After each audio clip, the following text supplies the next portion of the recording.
Too distant past, the idea that the German luxury trio of Mercedes, Audi and BMW would build city-sized SUVs would have been laughed at. But now, these high-riding hatchbacks are big business.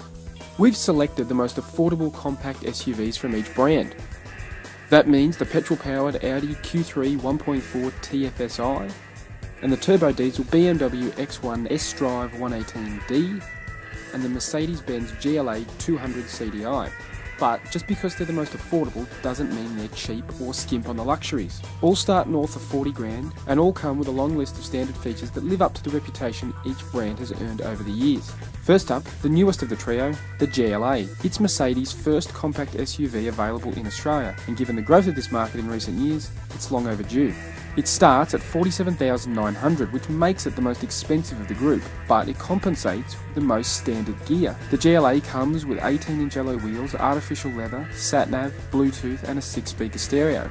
It's also the only car here to get a power tailgate and a reversing camera plus front and rear parking sensors as standard.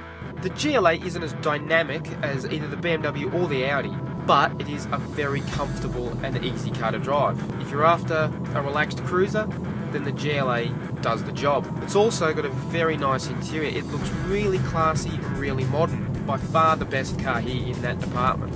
One downside of the GLA is the noise, particularly under acceleration. That trademark diesel rattle becomes evident. Next up, it's the BMW. The X1 is the oldest of this trio, arriving back in 2010, but still has a lot to offer. It's $1,600 cheaper than the GLA, and still gets 17-inch alloys, rear parking sensors, artificial leather interior, sat-nav and Bluetooth connectivity.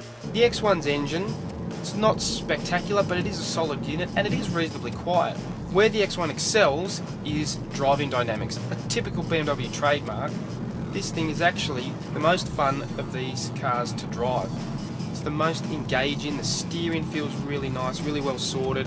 It's a really well balanced car, and of course it's rear wheel drive as opposed to front wheel drive like the other two. Interior wise, like the Q3, it's a bit of a mixed bag, but probably for the opposite reasons. It actually feels nice, there's nice materials, but the design itself is actually starting to look a little dated, which is not surprising given that the Q3 and particularly the GLA are obviously much newer things.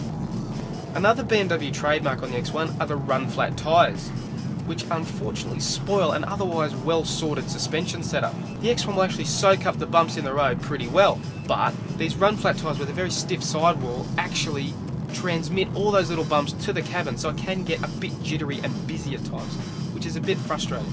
Audi offers a similar diesel-powered Q3 to more closely rival the X1 and GLA we've got here. But this 1.4 TFSI model is the entry-level car in the range, priced $4,000 cheaper than the X1. It still gets 17-inch alloys, rear parking sensors, partial leather seats and an 8-speaker stereo. But there are some notable omissions, such as sat-nav. It can be optioned as part of a $3,790 package that also adds a reversing camera. That brings it closer to the diesel rivals both on equipment and price. Now, being the only petrol-powered model does give the Q3 some advantages.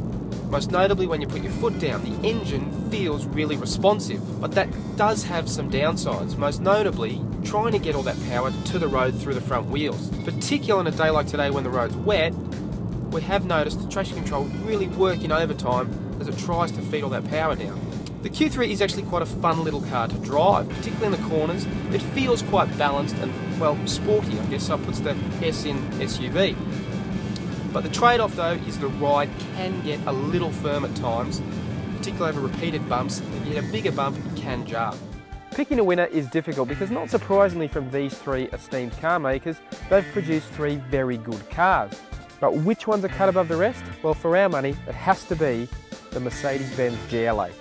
It may be more expensive, but the GLA does the best job living up to the luxury and comfort you expect from these brands.